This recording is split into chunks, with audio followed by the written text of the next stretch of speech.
Bonjour et bienvenue à Entre nous, exclusivement sur les ondes de TV Rogers. Je suis Claude Andrea Bonny et je me ferai un réel plaisir de passer la prochaine heure avec vous. Aujourd'hui à l'émission, on aura notre chroniqueur musique Jean-Paul Moreau qui a décidé de célébrer la francophonie canadienne en musique. Roxane Bélanger nous parlera toujours des activités pour stimuler le langage chez les jeunes enfants. Lisanne Réau-Leblanc des éditions Interligne nous parlera des rabais qui s'en viennent chez eux. Et on aura aussi à parler avec un professeur en journalisme au Collège La Cité par rapport à une émission spéciale que nous vous préparons pour demain. Et tout de suite, pour commencer, je parle avec Yvette Achiri du Stay at Home Gala. Est-ce qu'on pourrait rappeler, Yvette, c'est quoi le concept de ce gala? Bonjour Claude Andrea. Le concept du gala, c'est vraiment un gala, comme son nom l'indique. Donc, on aura des artistes, des orateurs qui seront présents donc en ligne parce que on doit le rappeler, on est en période de déconfinement. Il y a encore des restrictions par rapport au nombre de personnes qui peuvent se réunir. Et ce gala-là, donc c'est une levée de fonds afin d'amasser donc des fonds pour soutenir les organismes charitables qui aident les personnes les plus vulnérables dans la communauté qui ont été affectées par Covid-19. Et donc nous avons des organismes que nous avions identifiés comme la Banque alimentaire d'Ottawa, le Calax francophone, la maison Marie-Louise ainsi que le Boys and Girls Club. Donc ce sont les organismes que nous voulons soutenir. C'est une belle œuvre parce que vous êtes rendu à la deuxième édition en moins de 3 mois. Ça veut dire que les gens, ou je devrais dire la communauté, vraiment a envie de donner. Alors, il y a cette envie de donner, il y a aussi cette envie de se connecter et aussi d'être inspiré. Je pense que la première édition, ça a été un wow pour nous-mêmes qui l'avons organisé. C'est vraiment, on est sorti. On va dire, je ne vais pas dire grandi, mais ça nous a fait du bien. Ça a fait du bien et c'est bon que D'ailleurs, on a des personnes qui étaient là, des artistes qui étaient là la première édition, qui elles-mêmes, ça les a inspirées à également faire une levée de fonds dans le même style que le Stay at Home Gala, comme par exemple Christina Jennifer Lee, qui a fait son Stay at Home Gala la semaine dernière, donc dimanche, pour nous aider encore à lever des fonds pour le Stay at Home Gala de samedi. Elle est à Toronto, mais ça a inspiré d'autres personnes également à faire la même chose. Il y a également une autre de nos membres qui, elle, est en train d'organiser un Stay at Home Gala pour les réfugiés, donc ça c'est demain. Je pense que ça a inspiré beaucoup de choses positives et je m'excuse, et ce qu'on souhaite, c'est vraiment rester dans ce positivisme-là, mais ne pas oublier que même en période de déconfinement, il y a encore des personnes qui, avant Covid, étaient vulnérables, durant Covid, le sont encore, et après Covid, malheureusement, le seront encore. Donc, on ne doit pas oublier cela. On doit continuer à donner lorsqu'on peut donner. Là, à ce moment-ci, je veux vraiment interpeller les banques, toute personne ou tout sponsor, toute personne qui est touchée par ce gala-là, de pouvoir donner. Alors, tout ce qu'il faut faire, je pense, c'est prendre sa place au site web qui apparaît à l'écran et puis juste participer. C'est ce samedi 20 juin. À quelle heure déjà? Donc, nous allons commencer à 18h30. C'est 2 heures à peu près, le gala. Il faut aller, oui, effectivement, il faut aller sur le lien qui s'affiche donc à l'écran. Là, il faut faire son don. Donc, le don va pouvoir vous donner accès ensuite à l'entrée du gala. Lorsque vous allez sur le site web, vous allez être dirigé sur le site de la Fondation communautaire d'Ottawa, qui est notre partenaire, notre grand partenaire pour cette... Il va nous rester juste 5 secondes, Yvette. Oui, donc c'est ça. J'invite Mais tout le écoute, je monde. vais te souhaiter bonne chance. C'est ça. Je vais te souhaiter bonne chance déjà pour le gala, pour la deuxième édition. Je vais inviter les gens à vous rejoindre ce samedi. Merci beaucoup. Bonne journée. Formidable. Merci à toi. À bientôt.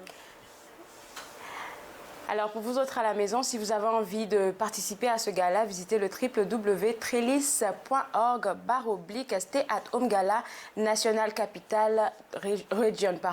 Après la pause, je vous parlais d'une émission spéciale du Collège La Cité qu'on vous prépare pour demain. J'en parle avec le professeur en journalisme aussi au Collège La Cité. Restez avec moi pour regarder Entre nous exclusivement sur les ondes de TV Rogers.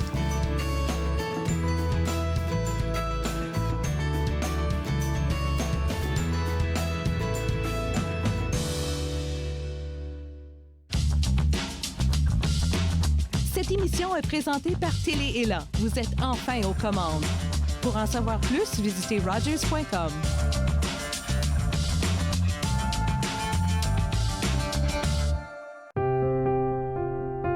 Les commerces, les restaurants et les services locaux d'Ottawa font partie importante de notre tissu urbain.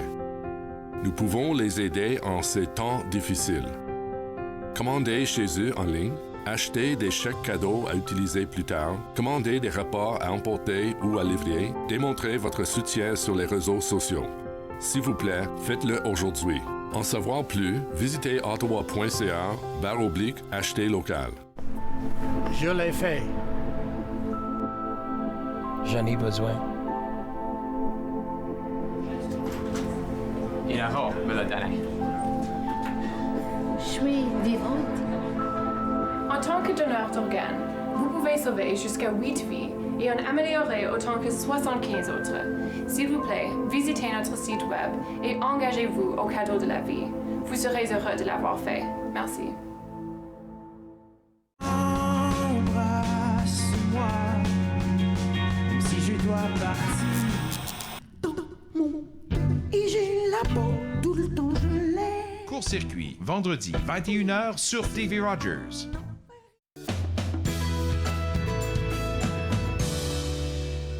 De retour Entre nous exclusivement sur les ondes de TV Rogers. Demain, 19 juin, pour la dernière émission de la saison Entre nous. Ça sera une émission spéciale sur les finissants en journalisme du Collège La Cité. Et j'ai l'honneur de parler avec leur professeur qui a travaillé durant, je dirais, pendant 2 ans là, à ce que ce soit de très, très bons journalistes pour la fin de l'année. Oui.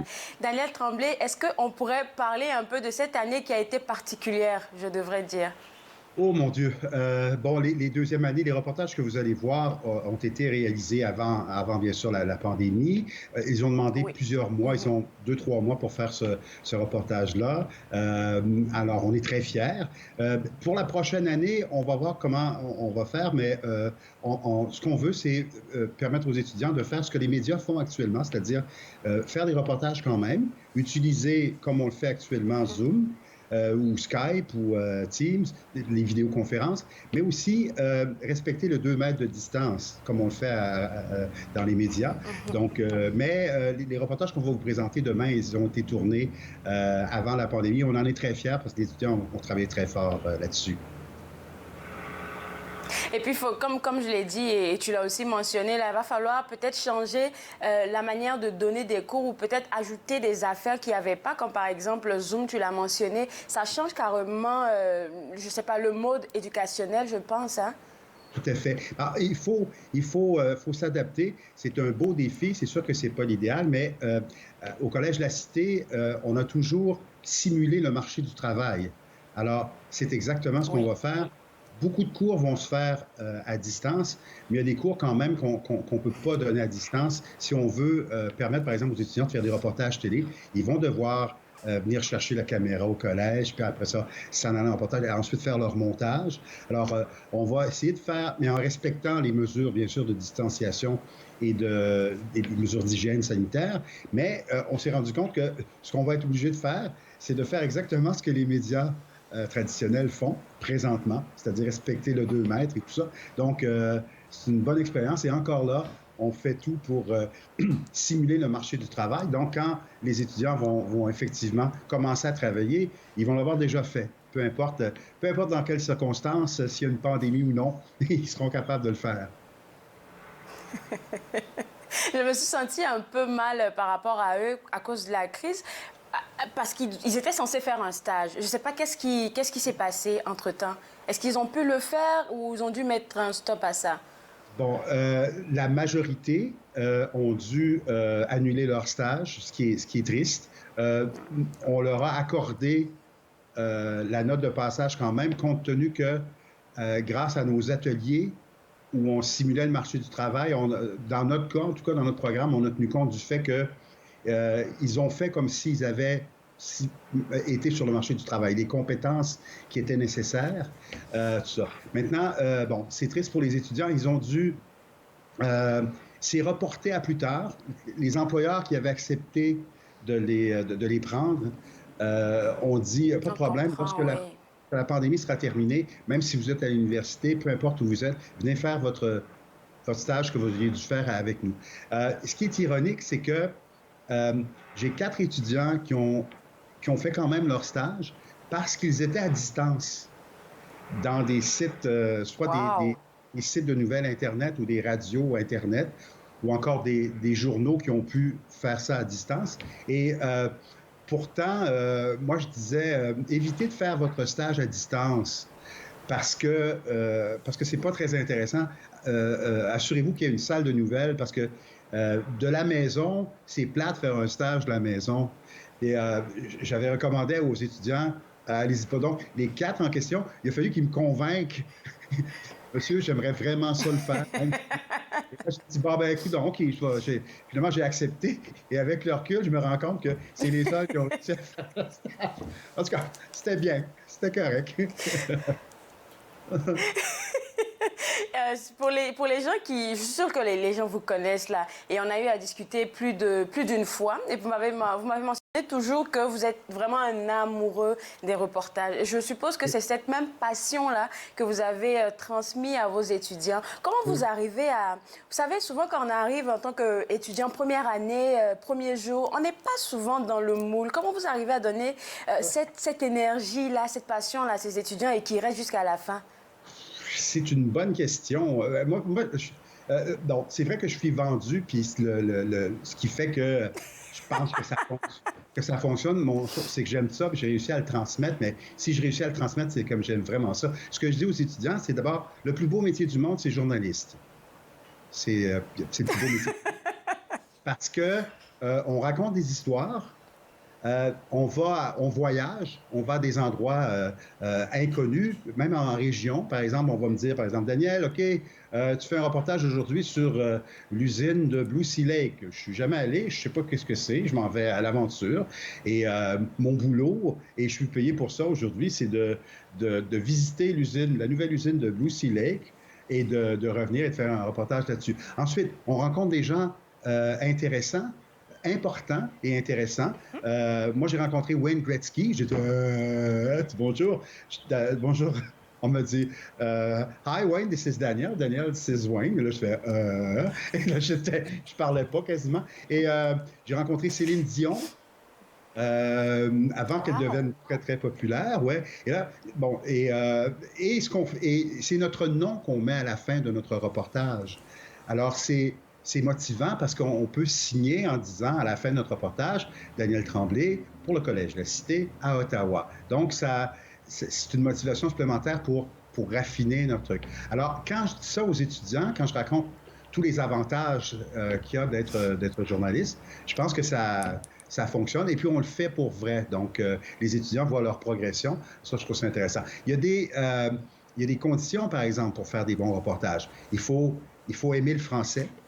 Au début, je disais, il faut être bon en français, mais c'est pas tout à fait exact. J'ai vu des étudiants qui avaient de la difficulté en français, mais qui aimaient tellement ça, je ne le croyais pas, mais on peut s'améliorer en français. C'est pas on est bon en français ou on est bon en mathématiques. Non, on peut améliorer notre français.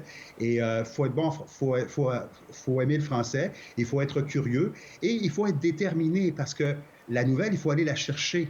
C'est bien beau écrire un beau texte, mais si je te dis, par exemple, là, c'est l'exemple ultime, je ne sais pas moi, on te demande d'aller rencontrer la mère d'une victime d'un accident de la route, il faut que tu y ailles. Il faut que tu la, d'abord, faut que tu la convainques de t'accorder une entrevue pour le bien de la communauté. Tu lui dis, si vous nous parlez, madame, probablement, peut-être que ça va faire pression sur le gouvernement pour qu'on répare la courbe qui a été la cause de l'accident. Ensuite, il faut... c'est détermination et de la communication. Il ne faut pas avoir peur de parler aux gens. Mais c'est un travail tellement fantastique, tellement le fun que j'aime ça, que j'aime la partager avec les... Mais ça se sent que tu aimes ça, Daniel. Tu as parlé de détermination et de communication pour faire un bon reportage. Il y a aussi l'émotion que tu m'avais souvent mentionnée dans nos entrevues. Ça me fait penser à l'un des reportages qu'on va voir demain où une dame a été, elle a subi des agressions par rapport à son, en tout cas avec son conjoint. Et vraiment, pour en parler, je pense que c'est la première fois qu'elle osait en parler. Et de remarquer que c'est une étudiante, une de tes finissantes, qui a réussi à faire parler cette dame là, c'est vraiment à saluer.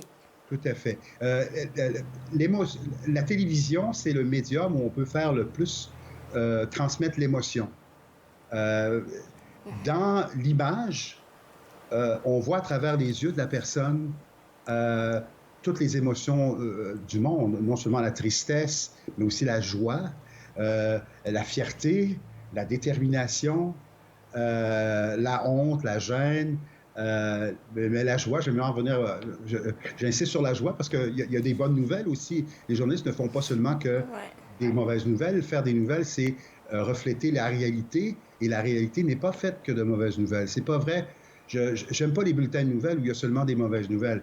Et je me dis, la vie, c'est pas ça. Aujourd'hui, il y a eu des bonnes nouvelles aussi. C'est pour ça que pendant la pandémie, à un moment donné, c'était dur de regarder les nouvelles. Je me disais, est-ce qu'il va y avoir des bonnes nouvelles? Oui. Il y en a eu, mais heureusement. Mais la télévision, c'est la meilleure façon de transmettre l'émotion. Donc, comme c'est la meilleure façon de transmettre l'émotion, il faut qu'il y en ait dans notre reportage. C'est pas seulement juste des informations, des données brutes que je vais vous donner. Il faut... ça prend de l'émotion, l'émotion qui va avec le sujet. Donc, dans ce cas-ci, par contre, c'était la tristesse.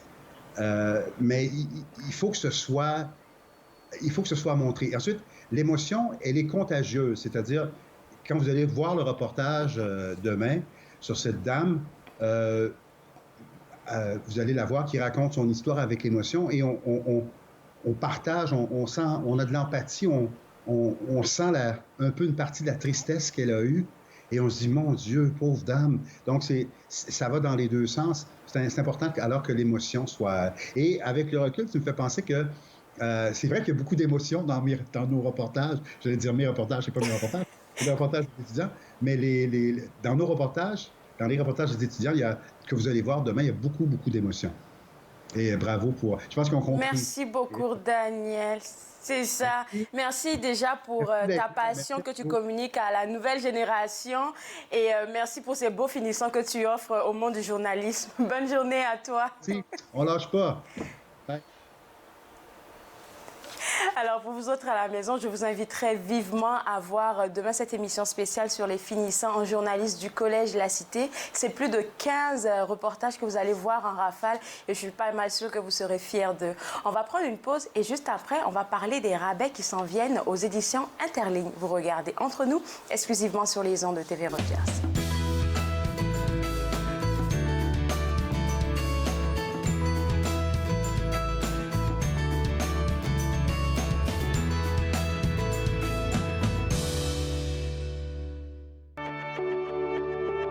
Voici les ressources disponibles durant la crise du coronavirus dans la grande région d'Ottawa.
N'hésitez pas à recourir aux ressources disponibles dans votre localité.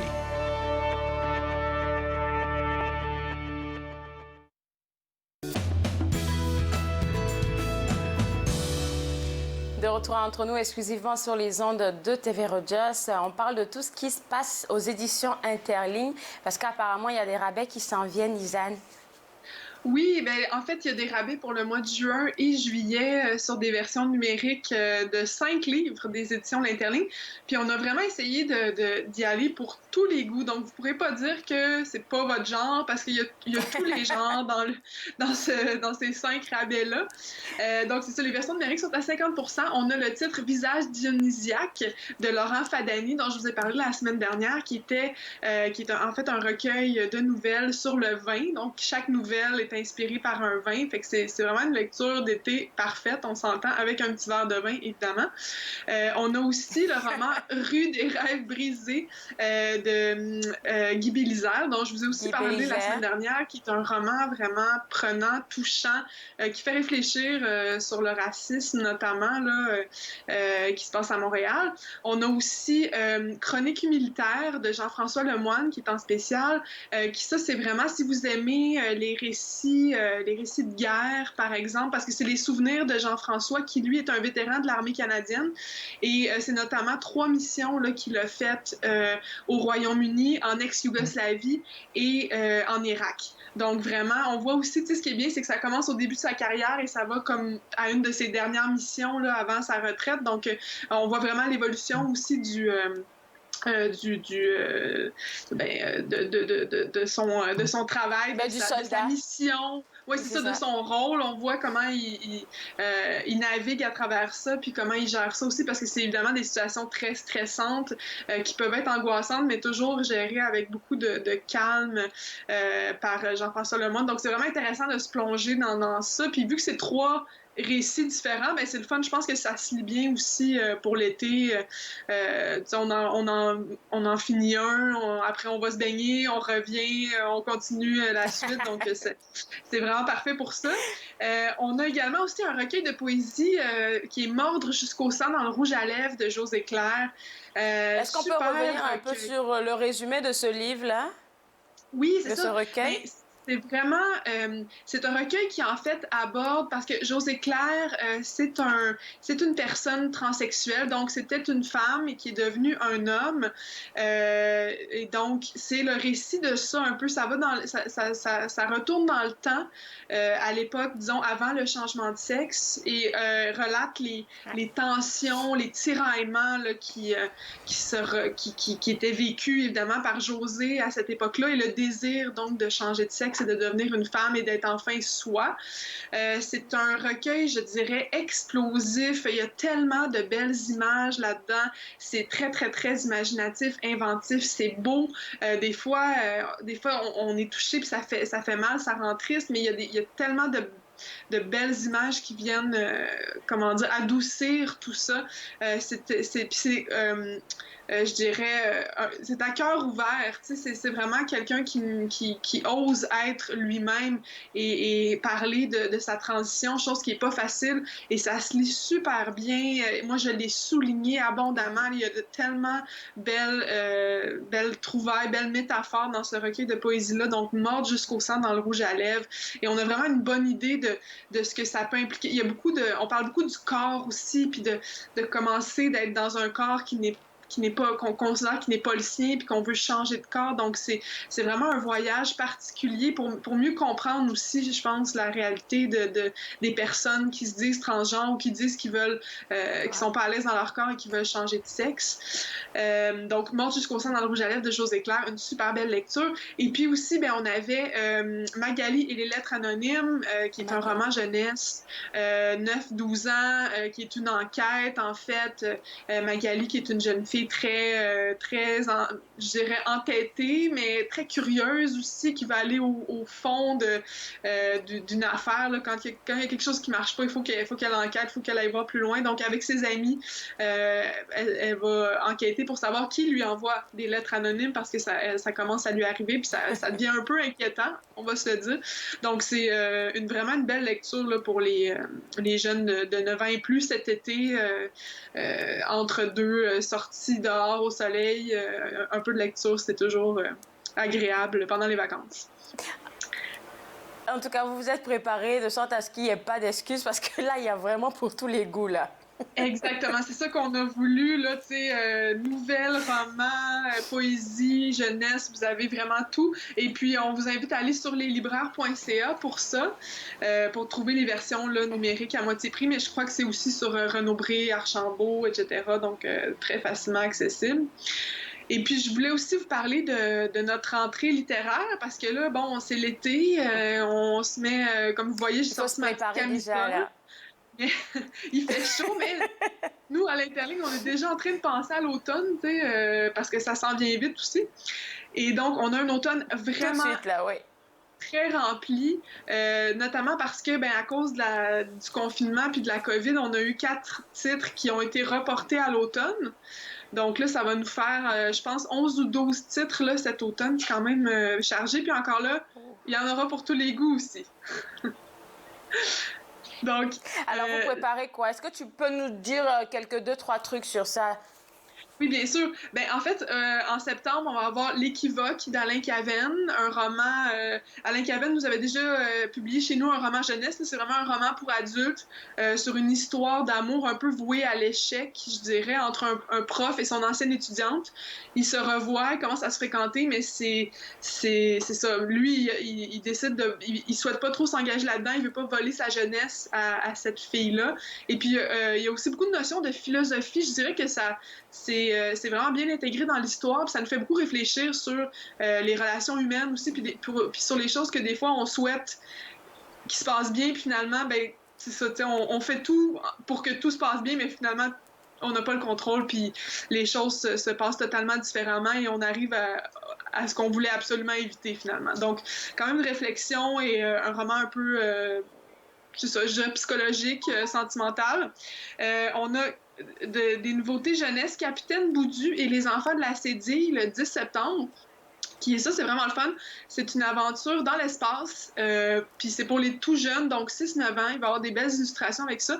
Et c'est par Éric Mathieu. Éric Mathieu, c'est un professeur à l'Université d'Ottawa et il a publié 2 romans qui avaient beaucoup fonctionné aux éditions La Mèche. Et là, c'est un premier livre jeunesse qu'il va faire avec nous. Et puis, ce qui est intéressant, c'est que ça parle un peu de linguistique, mais de façon très, très vulgarisée là, pour les enfants. Mais c'est ça, c'est un équipage d'une station spatiale qui rencontre un vaisseau extraterrestre avec un extraterrestre qui parle et ils comprennent pas. Donc, c'est l'idée aussi de s'initier aux langues, puis comment ça fonctionne aussi, comment une langue est construite. Puis, c'est vraiment intéressant et c'est drôle aussi. Donc, super belle lecture. On va avoir Thierry Gagnac, qui sort le 16 septembre par Gilles Dubois, un auteur qui habite dans l'Est ontarien, qui est souvent fasciné par les Amérindiens, les Premières Nations, le Grand Nord aussi. Et Thierry Gagnac, ça se passe au Nunavut, justement. C'est une docteure qui va pratiquer là-bas. Et puis, elle essaie de fuir son passé trouble, mais... malheureusement, c'est des gens de sa famille qui lui en veulent et ils vont la retrouver. Et donc, autant la force, c'est les paysages, l'atmosphère du Grand Nord que cette espèce de drame familial-là, ce suspense-là, en fait, de savoir de quelle manière et quand ils vont la retrouver et pourquoi, c'est quoi le secret familial aussi derrière ça. Donc, assez palpitant comme roman. Il y a un roman jeunesse dont je veux de parler. belles histoires s'en viennent en automne. Là. Oui, c'est ça. Un roman jeunesse que j'ai eu la chance de travailler avec l'auteur qui s'appelle Grosse frayeur pour apprentis détectives de Claudette Boucher, qui va être pour les 9-12 ans. Et ça, c'est tellement bon. Puis ça se passe à Gatineau. C'est inspiré par la série Le Club des 5, qui est comme une très ancienne série jeunesse qui avait plusieurs tomes. Là. Je ne pourrais pas dire dans quelles années c'est sorti. Là, je dirais peut-être années 60-70. Puis c'est une série culte. Donc là, l'auteur s'est inspiré de ça. Et c'est des enfants, des amis dans un quartier de Gatineau. Puis là, il se met à avoir des vols de bijoux. Et là, ils vont se mettre à enquêter, mais c'est tellement bien fait. Les personnages sont bons, sont gentils, sont animés par le bien. Puis il y a une belle chimie aussi. Tu sais, c'est un livre sur l'amitié également. Puis il va y avoir je ne dis pas quoi, mais en tout cas, disons qu'il va y avoir un animal qui va se joindre à eux pour enquêter aussi. C'est ça, on va pas tout dire là, c'est ça. Non, c'est ça. Merci exactement. beaucoup, Lisanne, pour ce partage. Bon, ben... On va te souhaiter un bel été, vraiment, te remercier vraiment pour ta disponibilité durant toute la saison. On a hâte à septembre. Il y a de belles choses qui s'en viennent de votre côté. Ben, merci beaucoup, bon été à toi. J'étais très contente d'être là, puis on se voit à l'automne. À l'automne. Alors, pour vous autres à la maison, je vous inviterai à profiter des rabais des éditions Interligne. Vous pouvez visiter soit le site web des éditions Interligne, www.interligne.ca, ou même, comme elle a mentionné, le www.libraire.ca pour profiter des rabais de 50% sur les versions numériques. On va prendre une pause et juste après, on parlera de développement du langage chez les jeunes enfants. Vous regardez Entre nous, exclusivement sur les ondes de TV Rogers.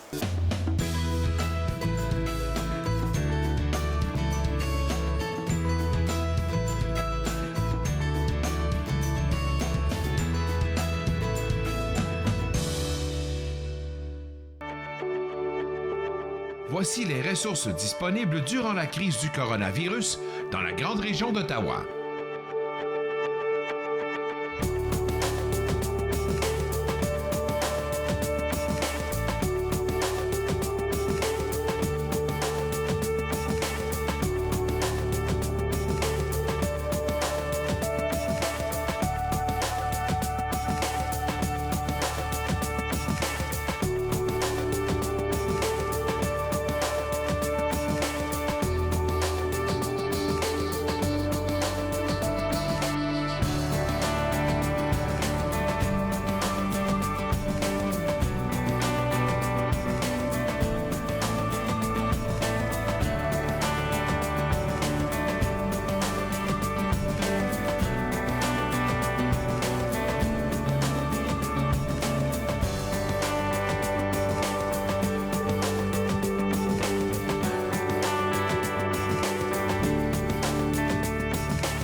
N'hésitez pas à recourir aux ressources disponibles dans votre localité.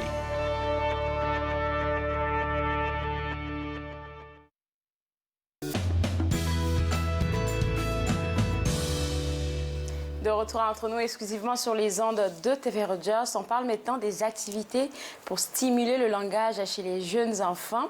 Et puis Roxane, je pense qu'aujourd'hui tu veux faire un résumé de tout ça. Tu as apporté des images qui sont vraiment explicatives. Oui. Alors, tout au long de la saison, ça m'a fait plaisir là, de vous parler avec vous puis d'échanger avec les parents. Et comme on sait, le langage est le meilleur prédicteur là, pour la réussite de l'enfant à l'école. Alors, je propose des activités différentes là, pour la période d'été parce qu'on sait que l'été, ça peut être une saison formidable pour faire plein d'activités et surtout d'en parler pour enrichir le vocabulaire et les habiletés de langage. Alors, ça te va? Parlant de ça, ça me fait rire parce que, petite parenthèse, là, ce samedi, je vais avec mes neveux dont je te parle tout le temps, là, pour la première fois à l'extérieur. Donc ça, je vais prendre note de tout ce que tu diras aujourd'hui. Parfait. Bien, ça fait un bon lien parce que ma première petite chronique, c'est sur les activités qu'on peut faire quand on va jouer dehors. Alors, premièrement, deux petites activités. Nous allons en promenade, on va sortir dehors, on va aller au parc maintenant. Ça va être bientôt accessible là, pour toutes les familles. On peut en profiter, évidemment, pour parler de ce qu'on fait, de ce qu'on voit lors de notre promenade ou quand on est au parc. Mais on peut en profiter pour vraiment travailler un vocabulaire qui est beaucoup plus abstrait, le vocabulaire des notions spatiales. Alors, les mots qui décrivent les lieux, les endroits, dessus, en dessous, par-dessus, à côté. Alors, on est à la glissoire et on peut dire tout simplement à notre enfant, en ajoutant un geste, tu veux aller en haut de la glissoire, moi je vais être en bas. Bien, on va aller à la balançoire. Toi, tu te places devant la balançoire et moi derrière. Alors, des activités concrètes que l'on fait pendant nos activités, mais on mise sur les mots qui vont décrire les notions spatiales. Alors, ça, c'est la première activité. La deuxième activité, il faut que les gestes accompagnent aussi pour les parents. ça serait bien parce qu'il ne peut pas juste dire devant, derrière. Oui, c'est ça. Alors, plus l'enfant est jeune, plus on va ajouter d'indices. Avec les enfants plus vieux, on peut tout simplement voir comment ils vont réagir et puis peut-être rendre la consigne un petit peu plus complexe. Comme deuxième activité, quand on va dehors, on commence une collection. Une collection de quoi que ce soit. Des roches, des morceaux de brindilles, des petites feuilles. On va à la plage, on récolte, on essaie de trouver des coquillages. Et ensuite, le travail du parent, c'est de parler de leurs trouvailles avec leurs enfants. Alors, essayer de catégoriser puis de classifier les objets qu'on a trouvés et de parler de leurs similitudes, leurs différences. Ici, ce coquillage-là, il est lisse, tandis que celui-là, il est rugueux. Alors, ce coquillage-là a une spirale, mais lui, il est fait plus en long. Alors, ceci nous permet là, vraiment d'accompagner notre enfant puis d'ajouter un vocabulaire qui est plus rare, qui est plus complexe, mais qui vient vraiment là, rejoindre l'enfant parce que c'est son intérêt, parce que c'est sa collection. Alors ça, c'est pour les jeux. On a l'impression qu'il ne va pas comprendre, par exemple, avec des mots comme rigueux. Et souvent, je pense que beaucoup de parents ont peur d'utiliser certains mots parce qu'ils ont peur que les enfants ne comprennent pas. Exactement. Mais c'est vraiment à travers la répétition. On le présente une fois, on lui donne la chance de toucher, on essaie de lui expliquer et on reprend ce mot-là à plusieurs reprises. Un petit peu comme nous quand on apprend une nouvelle langue et on doit avoir beaucoup de répétitions pour pouvoir apprendre différents mots de vocabulaire. Mais tu sais, Claude Andrea, comme c'est l'été, il y a des belles journées ensoleillées, mais il y a des jours de pluie. Alors, pendant les journées de pluie, on peut faire du coloriage, des bricolages, mais les casse-têtes, c'est une bonne façon là, d'aller rejoindre l'enfant puis de faire des activités qui sont un petit peu différentes, tranquilles avec notre enfant. Mais moi, je propose d'aller un petit peu plus loin puis d'avoir un petit peu un thème d'été en tête. On peut parler des outils, on peut parler là, des activités qu'on fait dehors, on peut trouver des casse-têtes qui parlent des insectes. Les insectes, ça nous permet d'accéder à un vocabulaire encore là qui est différent, qui est nouveau. Puis oui, il y a des insectes qu'on n'aura pas nécessairement au Canada ou qu'on n'aura pas accès facilement, mais c'est encore là, c'est l'exposition, en parler, puis développer le vocabulaire de notre enfant. Ensuite, comme activité, plus de tous les jours. On a beaucoup parlé, hein, Claude Andrea, dans la dernière saison. Les routines, oui, oui. C'est ça. On a présenté Kiwi dans le bain, on a présenté Kiwi avec son macaroni et je le représente aujourd'hui encore. Parce que faire de la cuisine, c'est beaucoup plus que juste de la routine. C'est riche en langage. On a des séquences, il y a des étapes, on peut décrire les différents aliments. Alors ça, c'est une activité fantastique là, pour aller chercher une panoplie d'habiletés de langage qui, à long terme, va permettre à l'enfant de développer son langage. Puis, une des choses en plus, ils sont curieux à cet âge-là, donc c'est bon.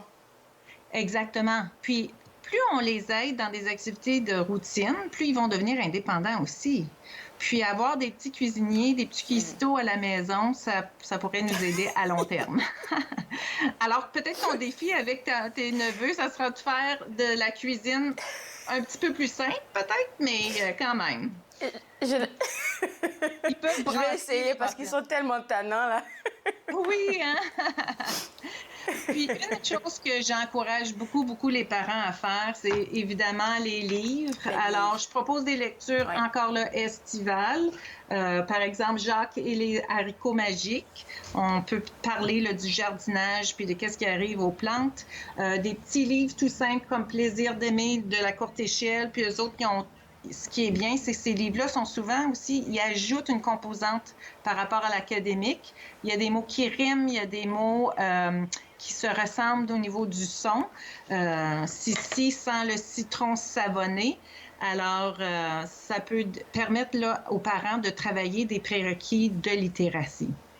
Puis, effectivement, comme nous, on veut lire à nos enfants, mais ce que j'ai proposé dans les dernières émissions, c'est que nos enfants qui connaissent bien certains livres peuvent lire à d'autres enfants plus jeunes ou peuvent lire à leur marionnette préférée, comme Kiwi, ou à leur toutou préféré. Alors, des activités simples comme ça, en allant jouer dehors, les jours de pluie, les livres, les casse-têtes, pour vraiment venir enrichir le développement du langage de notre enfant. Et puis, puisqu'on va prendre une pause avec toi pendant quelques 2 mois, là, tu as préparé aussi des outils pour les parents. En tout cas, s'ils en ont besoin, là, à aller visiter votre site web parce qu'il y a des nouveautés qui s'en viennent. Exactement. Alors, notre site web est nouveau et très facile d'accès. Allez voir, allez le consulter. Il y a beaucoup de ressources en ligne. On a effectivement nos webinaires qui sont très informatifs, qui offrent aux parents des stratégies, mais aussi des idées d'activités. Puis, il y a un nouveau compte Instagram depuis le mois de mars, depuis le confinement, où on vise vraiment des activités très spécifiques pour aller, pour faire à chaque jour, puis qui vont travailler les stratégies, là, les habiletés de langage. Ce qui est intéressant, c'est que les webinaires, là, il faut le dire que c'est gratuit et les informations que vous partagez sur les réseaux sociaux comme Instagram, là aussi, c'est facile d'accès. Et puis si les parents, comme tu le répètes, toujours ont besoin de références, il y a toujours le site web pour aller prendre le lien pour avoir une consultation si on se fait du souci pour notre jeune. C'est ça, le dépistage de la communication peut être fait là, chaque 6 mois par les parents. Je les encourage là, à l'utiliser en tout moment, puis de le faire de façon répétée. Puis effectivement, les ressources, toutes les ressources de premiers mots sont gratuites. C'est ça. Merci beaucoup, Roxane, pour ta participation durant toute la saison. Moi, j'ai hâte de te retrouver, te donner des nouvelles des cocos à la saison prochaine. Ça me fait plaisir. C'est un immense plaisir de travailler avec vous tous puis de travailler pour les familles de notre communauté. Alors, pour vous autres à la maison, je vous inviterai vivement à avoir accès à ces ressources-là qui sont gratuites. Donc, vous pouvez visiter le www.premiermot.ca pour avoir accès à ça. Il y a aussi le lien pour le dépistage de la communication de votre enfant qui est gratuit, que vous pouvez également faire. Ou pour ceux qui sont plus réseaux sociaux, ils sont aussi disponibles sur Instagram à Premier Mot. On va pas prendre de pause. Là, je pense qu'on va tout de suite se lancer avec Jean-Paul. Là, il va nous permettre de célébrer la francophonie canadienne en musique aujourd'hui. Exactement, Claude Andrea, comment ça va? Ça va super bien. J'ai hâte. Hein, tu as une belle brochette de musique à nous présenter. Hein? Ben oui, ce qui m'a donné l'idée, Claude Andrea, c'est que, et je tiens, c'est pas simplement pour faire de la publicité, c'est parce que avec la pandémie, on essaie de trouver des moyens, évidemment, pour festoyer, c'est un peu normal. Et TFO et différents organismes franco-ontariens et franco-canadiens ont décidé justement de faire une grande fête télévisée, et je le signale parce que c'est à ma connaissance, c'est la première fois que ça s'est fait à cette dimension-là. Donc, TFO va diffuser à 19h le 24 juin un spectacle en direct avec une multitude d'artistes franco-canadiens, franco-ontariens, franco-manitobains, bon, etc. Et je me suis dit, tiens, c'est une très, très bonne idée, ça. Par conséquent, moi aussi, pour ma dernière chronique entre nous pour cette saison, je me suis dit, je vais au moins donner un petit aperçu des Franco-Ontariens dont on a entendu parler cette année, pourquoi pas. Et on va commencer avec, non pas le moindre d'entre eux, bien sûr, c'est Damien Robitaille, et une chanson particulière. Tu as certainement suivi l'actualité, Claude Andrea, et tu sais qu'il y a une baleine à bosse qui s'est perdue dans le Saint-Laurent. Eh bien, imagine-toi donc qu'il y a déjà une chanson qui est sortie de cette baleine à bosse, sur cette baleine à bosse, et c'est Damien Robitaille qui nous la propose. Alors, écoutons ça. Voyage en montant le Saint-Laurent, 400 kilomètres parcourus à la nage dans l'eau douce à contre-courant. Humpback, Québec, tout est doux sec.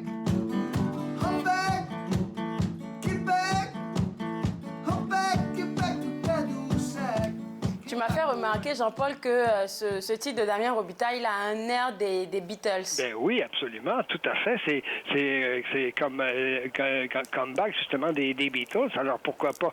C'est très intéressant. Hein? La réaction des artistes, ils sont très sensibles à tout ce qui se passe autour d'eux, évidemment, et la réaction ne se fait pas attendre. Alors, évidemment, je ne penserais pas qu'il aurait eu le temps de composer une musique particulière pour ça, mais puisque ça marchait bien, phonétiquement parlant et musicalement parlant, bon, ben allons-y avec un air des Beatles. Évidemment, je suis sûr qu'il a payé les droits, de toute façon. mais voilà, c'est le premier clin d'œil que je trouvais passablement intéressant pour ça. Mehdi Cayenne, lui, il est toujours dans son univers, dans ses bulles, parce qu'il n'a plus juste une bulle maintenant, je pense qu'il en a au moins une bonne dizaine. Et c'est vraiment, comment dirais-je, c'est un bonhomme qui est inattendu. Et on va le voir dans le prochain extrait qui s'appelle Fulton, exactement. Alice Fulton, Fontaine, Houston, problème dans la tour de contrôle. Sanity par le gun, rire jaune, ma baby mama répond pas à son phone. Oxy, pas compris, verre de gris, je suis d'époque, yeah, je suis même pas dans ma zone. Et pris sur ta rhum, pose bombe, plus de fun, Pinot devenu gay héros. Oh non, y'a plus de mal dans ton nom. Il a toujours quelque chose de spécial quand il crée cette musique, ce monsieur-là. Oui, absolument. D'ailleurs, tu l'as-tu déjà rencontré? Oui. Sa personnalité déjà est tellement attachante, là, je te dis. Absolument. C'est pour ça que je criais tantôt. Je suis avis là-dessus. Alors, évidemment, Mehdi Cayenne, c'est... Quand on a Mehdi Cayenne qui fait partie d'un spectacle ou qui est sur scène ou qui nous fait une proposition musicale, c'est toujours inattendu. Alors, moi, j'aime beaucoup ce qu'il fait. Je trouve que c'est différent, évidemment, de tout le monde. Et quelqu'un d'autre aussi, un duo de jeunes filles qui est très différent aussi et qui viennent du même endroit d'ailleurs que Damien Robitaille, donc de La Fontaine, c'est le duo Haricot. Elles ont eu un certain, un certain succès, mais probablement pas à la hauteur de leur valeur. Moi, je trouve que leur voix se marie bien, leurs textes sont intéressants et leurs propos, quand on écoute un peu, on se dit « Ah ouais, c'est pas fou ça ». Alors, je vous propose d'écouter tous ensemble, c'est bien de circonstance évidemment, tous ensemble avec Haricot. Tout commence en Nouvelle-France, explorateurs et missionnaires sont venus tenter leur chance, venus découvrir de nouvelles terres. Tous ensemble, dans Miliaridalada francophone, ontarien. Aujourd'hui, dans Miliaridalada, célébrons. Le mélange des voix là donne quelque chose de bon à écouter. C'est bien, hein? Oui, c'est vraiment intéressant. J'aime beaucoup cet appel. Comme les sœurs Boulay, ça fait un très très bel ensemble aussi, sauf qu'Haricot, bien sûr, c'est franco-ontarien. Autre extrait, et moi, j'ai toujours eu un faible pour Andréa Lindsay, qu'elle soit avant Luc de la Rochelière ou avec Luc de la Rochelière, peu importe. Je trouve elle a quelque chose de cette auteure-compositrice-là de vraiment particulier, vraiment hors de l'ordinaire. Et elle est très assumée comme auteure-compositrice, interprète. Alors, je vous propose, mesdames, messieurs, d'écouter Comment te le dire. Aperçu rue du cherche midi, oui, je traînais les pieds exprès pour te voir encore un peu. Je t'ai attendu à la sortie du cinéma. T'étais avec une fille sublime, je prie fort que ce soit ta cousine.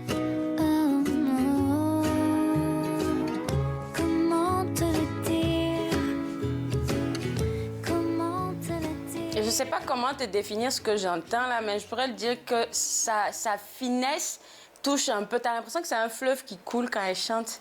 Oui, absolument, oui, tout à fait. C'est rien de, comment je dirais, de harassant, si je peux dire. Sa critique et son observation de la réalité, de sa réalité, de ses réalités, c'est très à propos. Non, c'est loin d'être agaçant. Les arrangements musicaux, d'ailleurs, nous le donnent quand même une bonne idée avec un simple ukulélé. Qu'est-ce qu'on peut pas faire, hein? Alors, non, c'est vraiment très, très beau. Moi, j'ai toujours adoré Andrea Lindsay. Je trouve que c'est vraiment une des grandes auteurs-compositrices de l'Ontario français, sans aucun doute. Et une autre qui va également participer de loin, évidemment, parce qu'évidemment, dans ce fameux spectacle de TFO du 24 juin, on va garder la distanciation, c'est évident. Mais une autre qui va participer aussi de loin à ce spectacle, c'est Chloé Lacasse. Et elle aussi, je trouve que son premier album, moi, m'a complètement chaviré. C'était vraiment plein d'émotions et vraiment très, très, très expressif. Son deuxième, à mon avis, était beaucoup plus rock et ça m'a moins touché. Mais son nouvel extrait, Tout va bien, ça, je trouve qu'elle est retombée vraiment dans ses premières amours, si je peux dire. Et moi, j'aime beaucoup, beaucoup, beaucoup.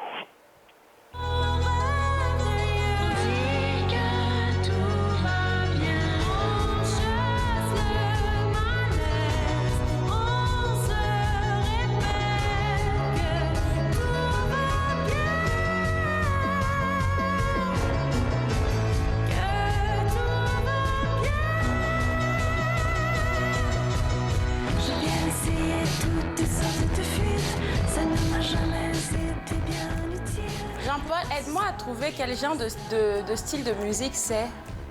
Oh, je te dirais que c'est peut-être... c'est pas pop, c'est pas non plus éthéré, c'est pas non plus... Peut-être c'est plus facile de le définir par ce que ce n'est pas plutôt que ce que c'est. Je te dirais que c'est de la chanson... oui, c'est de la chanson, mais un peu éthérée, oui. Je pense qu'on pourrait peut-être le définir de cette façon-là. C'est pas tout à fait du réalisme, mais c'est pas non plus quelque chose de tout à fait simpliste et rose nanane. D'accord? On va passer maintenant à Melissa Ouimet, qu'on connaît beaucoup. Oui, absolument, tout à fait. D'ailleurs, je l'ai mis parce que, bon, toi et moi avons couvert, évidemment, la fameuse manifestation de la résistance. Et pourquoi j'ai choisi aussi cet extrait-là avec Mélissa, c'est que la nouvelle version, pas celle qu'elle a fait lors de la résistance, lors de la manifestation, mais plus tard est sortie une version, évidemment, de Personne ne pourra m'arrêter. Et elle rassemble beaucoup d'auteurs, compositrices et compositeurs, interprètes de l'Ontario français. On retrouve Steph Paquette là-dedans, on retrouve en tout cas un paquet de gens, Michel Paiement, enfin tout le monde. Alors donc, je me suis dit, tiens, ce serait fort plaisant de se rappeler ça. Puis en même temps, c'est quand même passablement entraînant. Alors, Mélissa Ouimet. On me dira non, ce sera comme hier et comme demain peut-être. Toujours des raisons et des commentaires, c'est ce que je devrais être.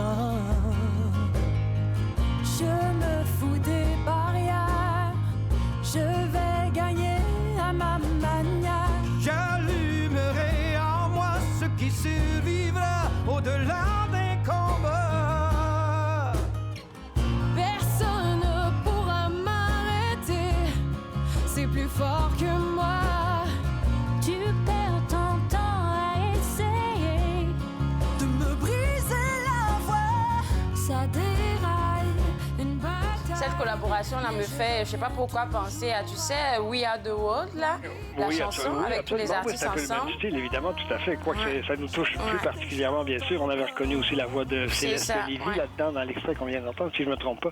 Alors, oui, effectivement, c'est devenu presque une tradition, mais quand c'est bien fait et quand c'est adapté aux circonstances que ça doit représenter, je pense que c'est tout à fait à propos. Et le dernier extrait que j'ai choisi, c'est un peu aussi dans le même esprit.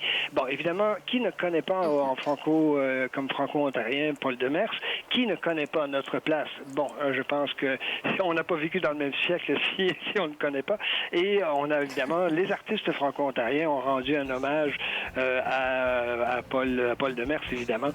C'était tout à fait voulu, c'était dû, bien entendu, et je suis sûr et certain que Paul Demers était en haut et était très content du résultat, bien sûr. Alors, encore une circonstance tout à fait appropriée pour souligner, notre rapport à la chanson, évidemment. Pour mettre les accents là où il le faut se lever. Il faut se lever. Il faut célébrer. Jean-Paul, je vais te demander de rester avec moi parce qu'on a des nouvelles tous les deux à partager aux gens qui nous regardent à la maison. Avec plaisir, ma chère. On se voit juste après la pause. Vous regardez Entre nous, exclusivement sur les ondes de TV Rogers.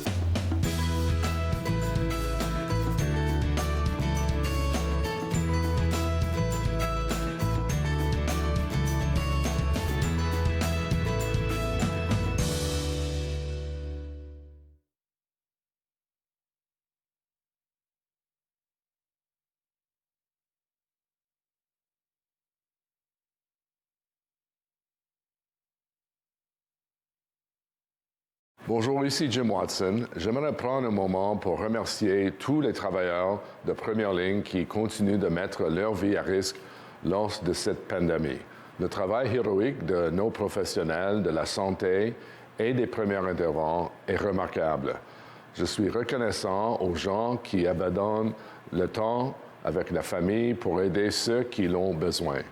Je suis reconnaissant pour les gens qui ont été appelés à rester à leur poste pour fournir des biens et des services qui sont essentiels à nos vies. On ne pourrait pas le faire sans vous. Merci beaucoup.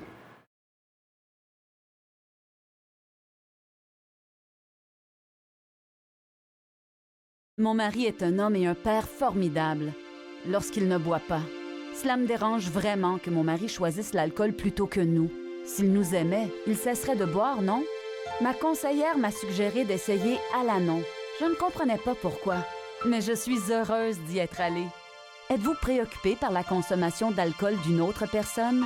Vous n'êtes pas seul. Alanon ou Alatine peut vous aider. 1-888-4-ALANON ou visitez alanon.org. Dans cette édition d'Encore jeune, une exposition au ralenti, Normand Latour, le seul maître à bord, et les 40 ans du MIFO. Encore jeune, dimanche 19h sur TV Rogers. Des étudiants du collège La Cité en journalisme. On va le faire en rafale et ça serait bien de penser à regarder ça. Et Jean-Paul, je t'ai gardé avec moi parce que encore jeune aussi, il faut dire que ça revient pour l'été. Ben oui, absolument, dans une saison estivale, la première d'ailleurs de l'histoire d'Encore jeune.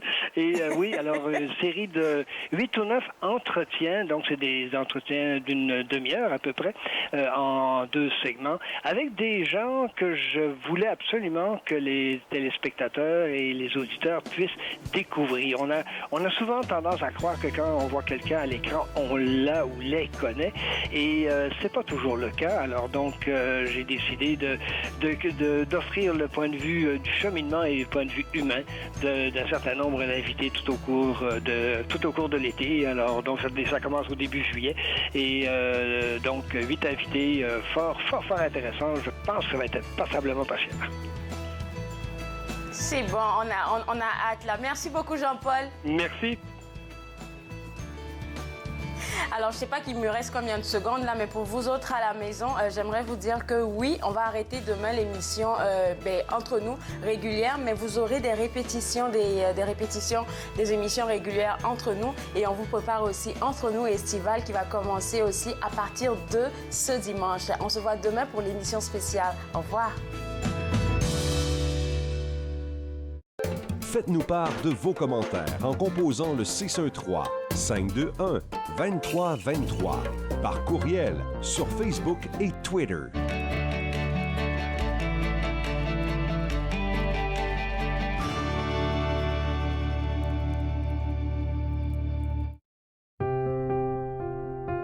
Les commerces, les restaurants et les services locaux d'Ottawa font partie importante de notre tissu urbain.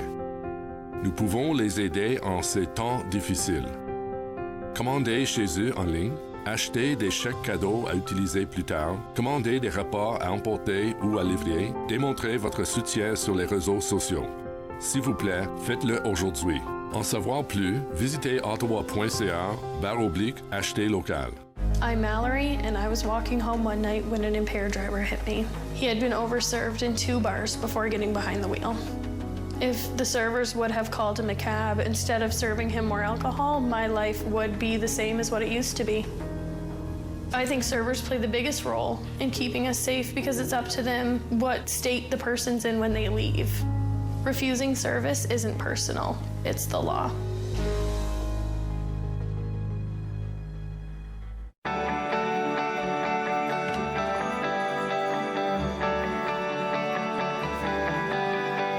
Vous regardez